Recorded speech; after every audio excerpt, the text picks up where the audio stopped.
So we're here to talk really about state dysfunction today, I think, and partly you can blame political parties for this a bit, but also their inability to get it to do what they want it to do.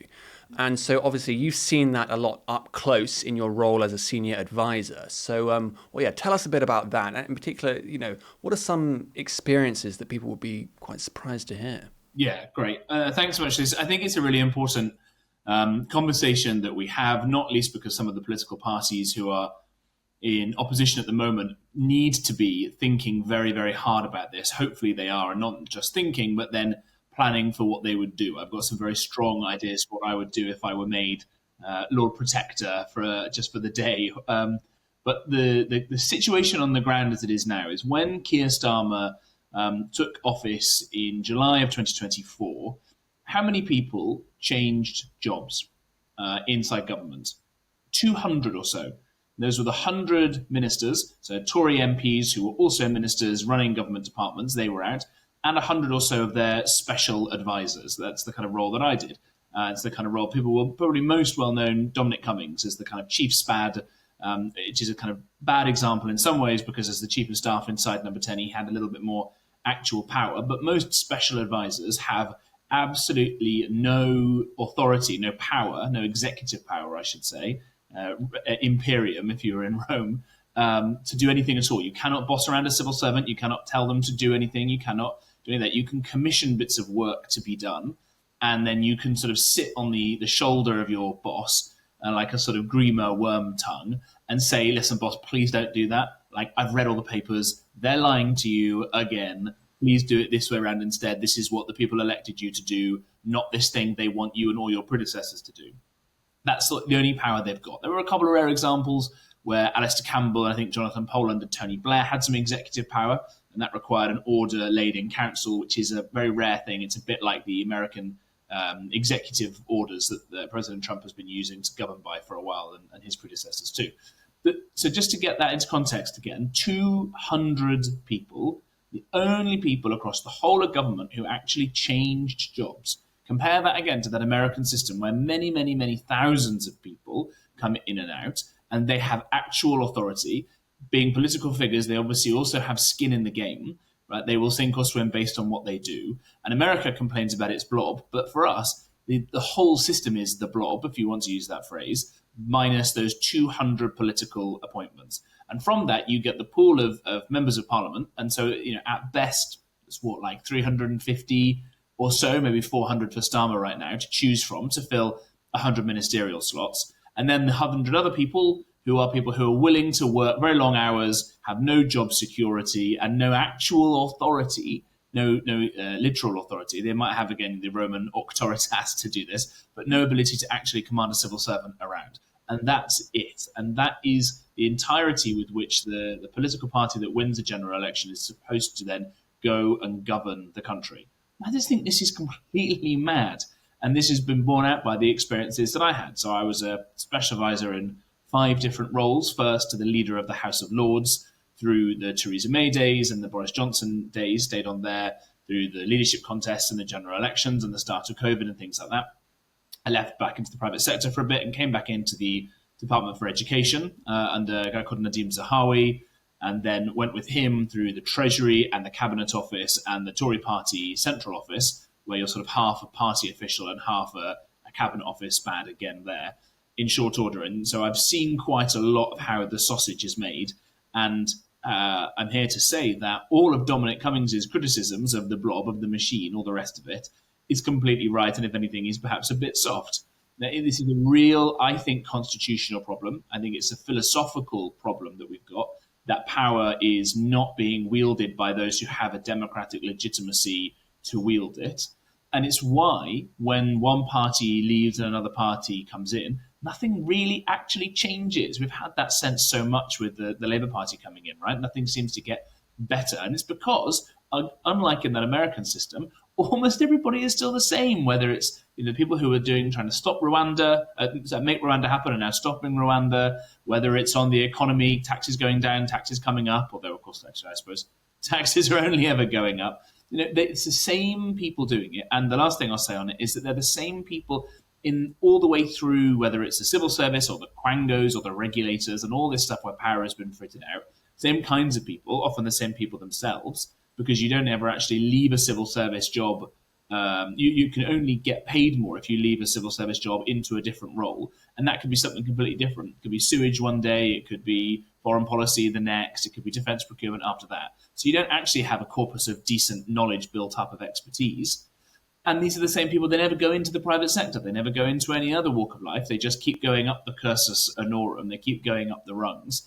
Unlike in that American system where you leave, you come back again in 4 or 8 years' time with a load more experience into a more senior role. That is, I think, at the heart of the problems that we've got in the country in terms of ever getting anything done. I think we're all starting to feel that now, and that lack of democratic accountability as both a pressure valve release and as a way to course correct. Yeah, and just to illustrate that a bit more then, what's a particularly egregious example of the civil service really running rings around the minister and the elected will of the people that they're supposed to be representing? Yeah, it's a good question. Couple of examples. I'll do some big ones and some small ones. Small ones are just little things like you can just catch these people lying to you all the time.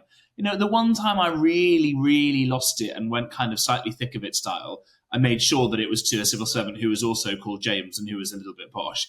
But it was, I won't give their full name, but I said, have you invited these MPs to this event that's happening? And they said yes. And then they hadn't. And I caught them. By that point, it was too late. It would have been, offensive to invite them. And they said, yeah, you got me. And I had no ability to reprimand this person. The only way you could have got rid of them was promoting them somewhere else. It's a tiny little issue, but it was the one that I remember distinctly completely losing it because it was so easy for me to tell. I just called up the MPs. Have you been invited to this event? No. Right, okay. And who was invited instead? Obviously other civil servants, right?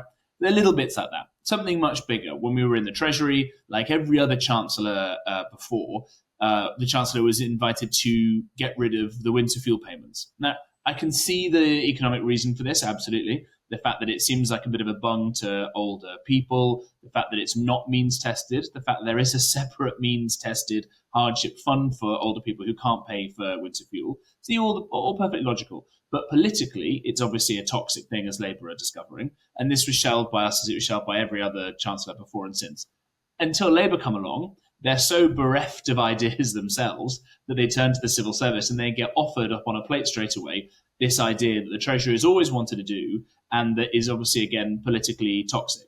So that might not be the worst example in terms of actual policy, unless, of course, you're concerned about old people freezing to death over winter. But it shows, again, that no matter which colour of party is in, you've got the Blob offering up the same sorts of things. And you can go more extreme in terms of the way that Liz Truss believes, I think with some credibility, that there was a kind of concerted effort to completely undermine her, not just in the civil service, but Bank of England and other things like that. I'm not hugely expert on those bits, but she certainly seems to think so. And just the fact that, let's take it over the last 50 years or so, from the 1974 elections, every single party that won pledged to reduce immigration. Every single time, including the Labour ones. And what's happened? Every single time it's gone up, completely against the will of what the people actually wanted. And why is that? Well, it's a mixture of the fact that all the civil servants think it's good and all the instruments and institutions that they have are geared towards thinking that it's good. The Office for Budget Responsibility, set up by George Osborne in 2010 or so, it was supposed to stop budget irresponsibility. Well, look what's happened to debt and deficit spending since then. It's got much worse. It's so rigid in the OBR that it will score immigration highly, and that might be about to change, but it wouldn't score other new things coming along that democratically elected ministers wanted to do. Steve Barclay was, I think, an excellent health secretary, and he wanted to get loads of digital and data and new tech things inside the health service, things like the Ozempic weight loss jabs, and was only able to get the funding for a very small pilot of that, rather than a much wider rollout he wanted, because the OBR said they wouldn't score it positively, but they would score positively some more immigration to help the NHS. So you've got democratic will being thwarted by the institutions as set up like this. And then again, just look at the ECHR. This kind of phenomenon of the Blob is not limited purely to the UK. It happens in Europe, it happens in America as well. And the scariest thing for me is that it was all predicted by a guy called James Burnham in a book called The Managerial Revolution, in 1941, and you read it today and it feels as fresh as ever. And this guy was clocking this happening, I suppose, after 8 years or so of FDR completely transforming the American government in the midst of World War II going on. You could see that the managers and the bureaucrats and the technocrats were all coming and slowly taking over. And that has only ever continued in one ratcheting direction. Yeah, and one way that phenomenon has been described recently, I mean, you mentioned Liz Truss there, is the deep state. Do you think that's an accurate way of characterizing it? Yes and no. I mean, obviously, the American elections have brought this up in the way that Trumpian MAGA people have talked about it. It's perhaps not entirely useful to try and get the sorts of people agreeing with the need to change this that we might need. But the other bit I should say is with the deep state, that sometimes this is used to refer to the sort of the intelligence services and the sort of quasi-intelligence services bits inside there. Actually, I've my very, very limited experience with them, and if it was wider, I probably wouldn't be able to tell you anyway, but that they're one of the few bits of the system that work really well, right? That they actually have got a real sense of duty. It literally is life and death, and the stuff that they'll do that we'll never know and be able to thank them for is incredible. And so it seems a pity to get those bits where it's sort of fair enough that it's quite clandestine and that the Home Secretary knows a bit and the Prime Minister knows a chunk, but no one really knows operatively who we've got stationed in what countries and under what disguises and things is fair enough. But it's the fact that there's so much of the civil service. The departments are huge by head count. They're huge by sprawl of the buildings and where they're all located and things like that. And trying to find, and also then out into the NGOs and the quangos, which I think is the most egregious bit. These sorts of executive bodies that are not run by directly elected people. That is the real problem where all this stuff kind of fritters away. And there are little bits to go a bit inside baseball. Inside, for example, the Cabinet Office, the worst group that I never had time to kind of get my head around and wrangle properly was called the EDS, the Economic and Domestic Secretariat. It sounds incredibly Byzantine or Politburo-esque, doesn't it? This was a group that sort of shadowed all the work of all the other bits of all the departments, but didn't report to the wonderfully anachronistic Chancellor of the Duchy of Lancaster, which is the title given to the Cabinet Minister who runs the Cabinet Office, sort of think of it like the Chief Operating Officer of the government, just reported to the Cabinet Secretary instead. So totally bypassed the democratically elected people and clashed up against various other bits of the state as well. And when the democratically elected people would try and go a bit faster than the civil service wanted, and so under Boris there was a Prime Minister's delivery team led by an amazing woman called Emily Lawson, who was from the private sector and was drafted in to help on vaccines and then on wider delivery. They would use, shock horror, live data to try and understand what was going on. And we were going to try and roll out live data tables. So everybody was, from all the different departments in the centre, was singing off the same hymn sheets, right? Very radical, very much resisted by all the other departments, obviously.